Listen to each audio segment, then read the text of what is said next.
백두산 장군봉을 향해 출발을 했고요. 등반 후에 오찬을 함께 한 뒤에 오늘 오후에 평양에 복귀를 먼저 하는 것으로 설명을 했습니다. 네, 관련된 내용 두 분과 함께 짚어보겠습니다. 문장열 국방대학교 교수 그리고 탈북민 해외 1호 박사시죠. 최경희 샌드연구소 대표 나오셨습니다. 안녕하십니까? 네, 안녕하십니까?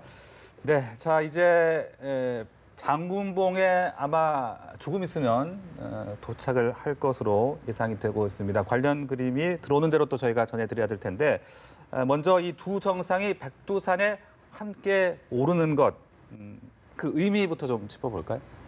네, 어제부터 이제 계속 여러 가지 행사를 하고 5일 경기장에 가서 연설하는 거 포함해서 그때 문재인 대통령께서 굉장히 자주 사용한 단어가 있는데 그게 민족이라고 하는 것이었습니다. 물론 이 현재 문제에는 북미 관계라든지 비핵화라든지 이게 걸려 있지만은 또 남과 북이 같은 민족으로서 이걸 잘 해결해 나갈 수 있는 영역이 분명히 존재하고 그게 또 굉장히 중요하거든요. 네. 그런데 백두산이라 하면은 이제 우리 민족의 어떻게 보면 역사적으로 굉장히 중요한 어떤 상징을 가지고 있고 그렇죠. 영산이라고 하는 것인데 또 마침 4.27 판문점 선언 그 즈음에서 이제 그 회동 때에 문재인 대통령의 개인의 어떤 소망 그것을 김정은 위원장 앞에서 얘기를 했고 하는 여러 가지를 생각했을 때 이번에 와서 일정이 좀 빡빡하긴 하지만은 가능하다면 한번 방문해가지고 이 여세를 몰아서 좀 더 이 이벤트의 상징성이라든지 의미를 더 확대시키는 것이 어떻겠느냐. 그래서 아마 간 것 같은데요. 이게 뭐 날씨가 이제 좋으면 더 좋은 그림이 나오겠지만은 네. 이 자체만으로도 저는 뭐 나름대로 큰 의미를 가지고 있고 앞으로도 이게 두고두고 기억될 어떤 장면이 될 수 있으리라고 생각합니다. 네. 네. 백두산 트레킹 소식이 전해지니까 문재인 대통령 성공한 등산 많이 하다 뭐 이런 이야기도 전해지던데 최 박사님께서는 실제로 백두산에 가보신 적이 있으신 거죠?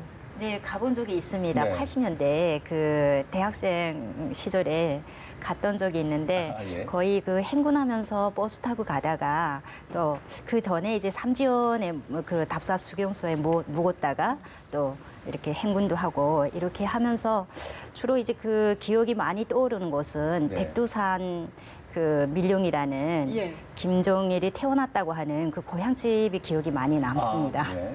네. 그렇다면 이번에 그곳을 들러볼 가능성도 있다 이렇게 볼 수도 있는 겁니까? 가능성도 있다고 볼 수 있습니다. 특히 네. 장군봉이라고 하는 것은 김정일의 그 명함이 그 새겨져 있는 정일봉이 새겨져 있거든요. 그러니까 아마 그쪽을 지나면서 이제 백두밀령을 지나면서 이제 장군봉으로 갈 수가 있기 때문에 아마도 들릴 가능성이 있지 않을까 싶습니다. 네. 그리고 또 이번에도 두 정상이 오찬을 함께 한다고 하더라고요. 식사를 정말 같이 많이 하시는 것 같아요. 네. 식사라고 하는 것은 뭐 좋은 일이지 않습니까? 예. 유쾌하고 그리고 식사를 하면은 이제 어떤 마음의 벽 같은 것을 허물고 정말 가장 원초적인 욕구 이걸 충족시키면서 부드러운 분위기 속에서 여러 가지 얘기를 할 수 있기 때문에 특히 이 정상 간의 서로 이 개인적인 우호나 친밀감 이게 이 외교에서 굉장히 중요하지 네. 않습니까? 최고의 정책 결정을 하는 사람들이기 때문에 그래서 식사를 뭐 4번을 하든 뭐 그 이상을 하든 저는 더 많이 접촉을 하고 더 자주 접촉을 하는 것이 좋다는 생각입니다. 네. 자 그리고 당초 예상으로는 삼지연공항에서 바로 서울로 귀환하지 않을까 이런 예상들도 있었는데 지금까지 다시 전해진 내용을 보면은 평양으로 일단 간 뒤에 거기서 공군 1호기를 갈아타고 이제 서울로 귀환하는 것으로 좀 일정이 나왔거든요. 네. 어떻게 보셨어요? 아마도 그 진입로, 그 직항로 때문에 그 삼지연은 사실 2005년에 그 우리의 지원으로 이제 그 항로를 굉장히 이제 새롭게 그 건설을 했던 거죠. 네. 그런데 그 시대가 많이 바뀌면서 굉장히 이제 그 우리의 1호기가 진입할 수 있는 그런 조건이 안 된 것 같습니다. 예. 그러다 보니까 지금 다시 비행기를 갈아타고 돌아오시는 이런 방법을 선택했지 않았을까 생각합니다. 바로 오는 게 조금 더 그림은 더 멋있었지 않았을까 싶은데. 왜냐하면 이게 백두산에서 서울까지의 직항로 얘기가 이제 이번 회담에서 나온 게 아니고 이미 2차 남북 그러니까 14 공동선언문에 있었던 것 같아요. 제가 정확하게 문구는 기억하지 못하겠는데 그게 있었기 때문에 이번에 이제 그 항로를 직접 한번 운항을 하는 그런 거였으면 좋았을 텐데 아마 여러 가지 기술적인 문제가 있었던 것 같습니다. 1호기하고 2호기하고의 그 비행기의 사이즈라든지 그래서 뭐 거기에 너무 그렇게 연연해 할 거 없이 일단 백두산에 가서 그런 아주 어떤 의미 있는 이벤트를 하고 네. 돌아온다 뭐 이런 거죠. 네, 실제 북한 주민들은 백두산을 뭐 종종 자주 방문을 하고 있습니까? 북한 주민들은 해마다 네. 6월이 되면 그 조직적으로 선택된 조직들이 이제 그 백두산에 답사 행군을 시작합니다. 네. 그래서 고등학생 때는 답사 행군이라면 이제 좀 걸어서도 가다가 또 버스 타고 가고 그리고 특히 대학생들 경우는 굉장히 많고요. 네. 요즘은 간부들도 많이 간다고 하는데 그리고 이제 북한 주민도 그렇지만은 김정은도 중요한 결정이 있을 시기에는 그렇죠. 거의 이제 백두산에 다녀오곤 하는 모습을 많이 봤습니다. 네, 과거에도 우리 쪽 사람들이 백두산을 방문한 적이 있는 건가요? 제가 알기로는 80년대 후반부터 아마도 그 89년에 개최되었던 평양 세계 청년학생 축전 13차 축전 그 시기부터 우리 남한 인사들이 백두산을 방문해서 백두산에서 이제 한라까지 도보 행진을 하는 이런 퍼포먼스를 취했던 적이 있는데요. 네. 90년대 들어서도 이제 그리고 2000년대에도 가끔 우리 인사들이 북한을 방문했을 때 백두산에 올랐던 걸로 알고 있습니다. 그런데 남북한 정상이 함께 우리 민족의 상징인 이런 백두산에 올랐다는 점은 이번에 가장 특징적인 모습이라고 보여집니다. 네. 네, 알겠습니다. 그리고 지금 8시 30분쯤에 양 정상이 백두산 장군봉을 향해서 출발을 했다고 하니까요. 곧 있으면 뭔가 영상이 들어오지 않을까 싶은데요. 백두산 이야기는 그때 또다시 해보도록 하겠고요. 네. 어제 이야기로 좀 또 해보겠습니다. 어제 참 또 인상 깊었던 장면이 바로 문재인 대통령이 집단 체도를 관람한 후에 네. 그 많은 북한 주민 앞에서 연설을 했다는 그 네. 장면 아니겠습니까? 북한 주민들의 어떤 글쎄요 마음, 반응 어땠을까요? 굉장히 인상적이었다고 네. 생각합니다. 저도 좀 깜짝 놀랐는데 더 이제 우리 문재인 대통령의 연설은 굉장히 친화적이고 그리고 개념 하나하나가 굉장히 이제 그 주민들에게 깊숙이 이렇게 들어갈 수 있는 이런 친숙한 단어들을 선택해서 쓰시더라고요. 그리고 또 북한 주민들이 보기에는 두 정상이 함께 한자리에서 연설하기 때문에 굉장히 비교적인 그런 시각으로 봤을 거라고 생각이 되고요.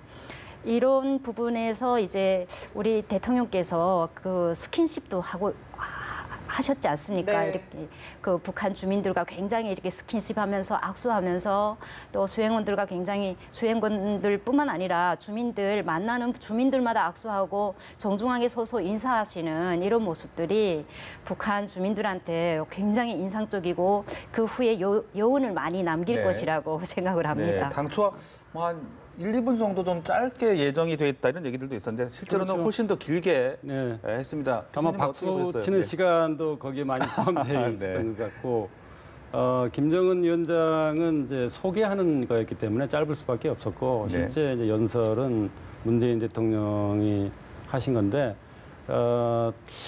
민족이라는 얘기를 아까 말씀드렸다시피 굉장히 많이 사용해서 아마 북한 주민이라든지 김정은 위원장이 듣고 싶은 말을 좀 했다는 것도 있고 사실 이게 꼭 그쪽에서 듣고 싶은 말이라고 하는 것보다는 우리가 같이 한번 심각하게 받아들이면서 이 문제를 해결할 때 이 민족 자결이라든지 민족 자주의 원칙은 언제부터 나왔냐면은 네.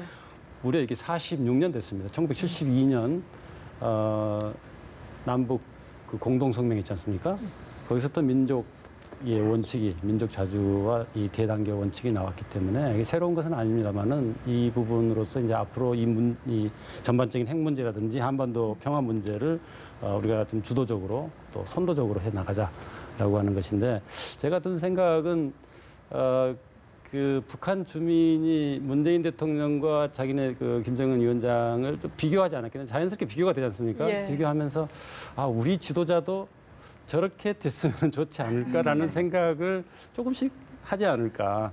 아, 뭐 그렇다고 해서 뭐 문재인 대통령이 더 낫고 뭐 못하고 그런 뜻은 아니지만은 그래서 그게 작지만은 상당히 네. 의미 있는 심리적인 변화를 유발했다고 하는 점에서 저는 굉장히 흥미롭게 봤고 또 나름대로 의미를 좀 찾을 수 있지 않나. 그 내용도 좀 상당히 좀 바뀌었다고 하더라고요. 네. 보시면서 어떤 부분들이 어떻게 좀 바뀌었다고 보셨습니까? 어떤 내용 말씀이신가요? 그 그 빛나는 집단체죠. 쪽이, 예. 제가 이제 그 내용을 다 구체적으로 보지를 못했습니다만은 그 추가했던 부분에 굉장히 관심이 많이 들었어요.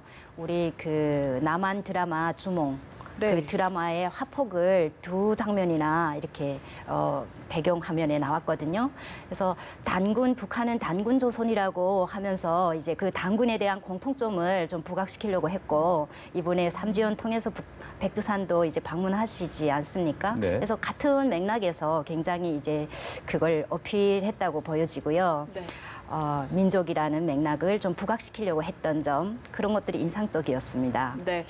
예, 어제 빛나는 조국도 그렇고 오늘 백두산 트레킹도 그렇고 두 정상이 친교 일정을 통해서 상당히 가까워졌다는 건 알겠는데 가장 중요한 건 역시나 비핵화 문제입니다. 그렇죠. 어제 공동 합의문이 나왔거든요. 어떻게 네. 평가하십니까?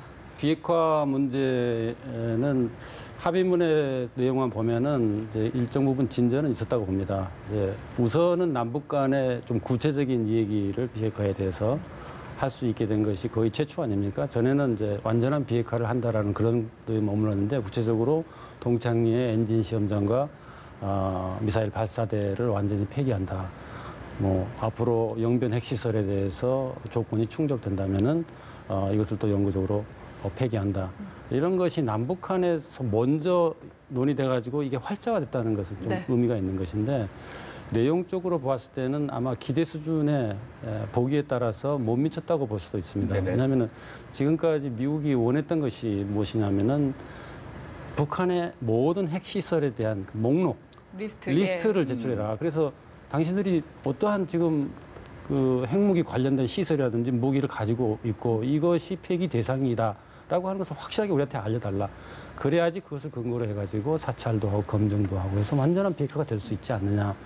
미국이 끊임없이 주장한 것은 사실 CVID인데 뭐 용어가 나중에 최종적이고 완전하게 검증 가능한 비핵화 뭐 이런 복잡하게 바뀌기는 합니다만은 그 맥락이거든요.